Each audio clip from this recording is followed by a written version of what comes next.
गया। मैं उस खानदान को जिंदा नहीं रहने दूंगी। तेरी कहानी को मैं अच्छे से जानता हूँ, लेकिन किसी एक के किए की सजा तू इन सबको नहीं दे सकती। किसी एक के किए की सजा नहीं तांत्रिक, इन सब लोगों ने मिलकर मुझे इसी पेड़ के नीचे जलाया था। इंसाफ के लिए तड़प रही थी मैं, लेकिन मेरा मुंह बंद कराने के लिए इन सब ने मुझे जीते जी पूरे गांव के सामने मार डाला। क्या? ये क्या बोल रही है पापा? सच सच बताइए, आखिर क्या कहानी है इसकी? कौन है ये?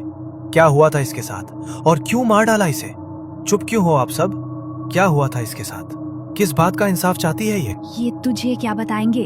मैं बताती हूँ इस खानदान के चिराग ने क्या किया था मेरे साथ, और आज तुम्हारे साथ साथ ये पूरा गांव भी मेरी कहानी सुनेगा। चौधरी साहब गुजर गए हैं पुष्पा, रुदालियों को बुलाया है वहाँ पर। तू भी साथ में चल, थोड़े पैसे मिल जाएंगे। अच्छा हुआ तूने बता दिया, वैसे भी मुझे पैसों की बहुत जरूरत है। माँ की दवाइयाँ लेकर आनी है, राशन भी खत्म होने को आया है। पुष्पा ने रुदाली वाले काले कपड़े पहने और जमुना के साथ चौधरी साहब के घर चली गई।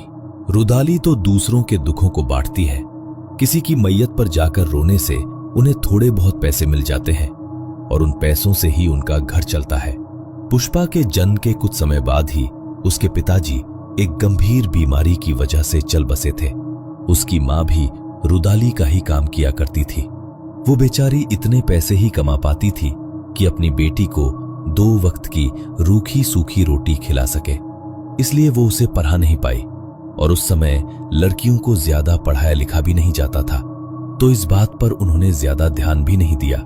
पुष्पा थोड़ी बड़ी हुई तो उसकी माँ बहुत बीमार रहने लगी और पैसे कमाने की जिम्मेदारी उसके ऊपर आ गई। वो बस 17 साल की थी, कुछ और काम करना आता नहीं था, तो अपनी माँ की तरह ही वो भी रुदाली बन गई। वो देखने में बहुत ही सुंदर थी।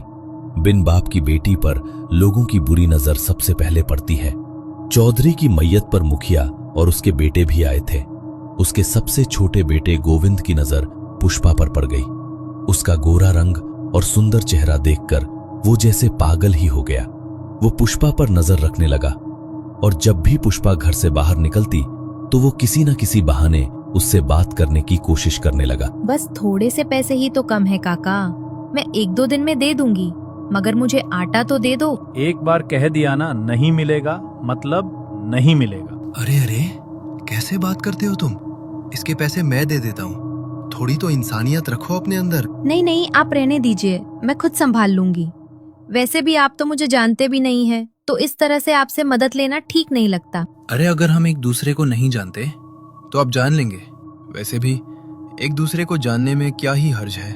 मैं मुखिया जी का सबसे छोटा बेटा हूँ गोविंद, प्लीज मुझे तुम्हारी मदद करने दो। अगर मैं तुम्हारी मदद नहीं कर पाया तो मुझे अच्छा नहीं लगेगा। बातों के जाल में फंसाता चला गया। उसने उससे दोस्ती की और धीरे धीरे उससे मिलना जुलना करने लगा। पुष्पा को उसके ऊपर यकीन होने लगा था और धीरे धीरे उनका मिलना जुलना प्यार में बदल गया।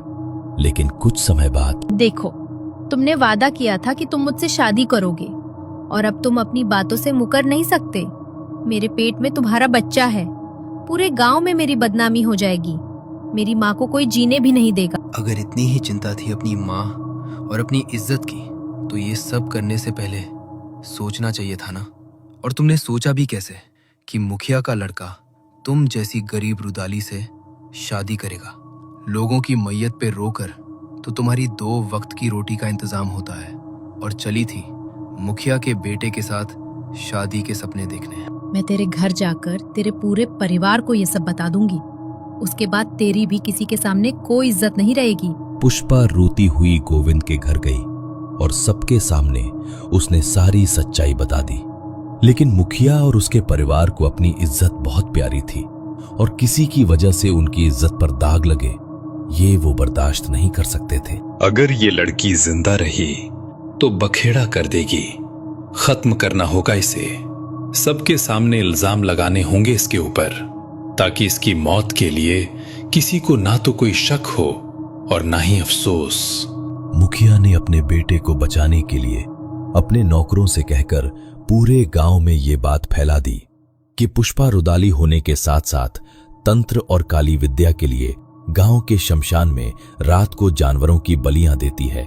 इस बात से पूरे गांव वाले उसके ऊपर भड़क उठे और उसे रस्सियों से बांधकर उसके चेहरे को कपड़े से ढककर गांव के चौराहे पर बरगद के पेड़ से बांध दिया गया। अरे आज तक तो ये काली क्रियाएं करने के लिए जानवरों को मारती आई है। कल को किसी क्रिया को पूरा करने के लिए अगर इसने किसी के बच्चे को मार दिया तो क्या होगा? अरे डायन है ये, डायन। आज ही खत्म कर दो इसे, वरना कल को न जाने किसके वारिस को खत्म कर देगी ये। हाँ हाँ, मार दो इसे, मार दो। गांव के चौराहे पर बीचों बीच उसी बरगद के पेड़ के नीचे उसे मार दिया गया।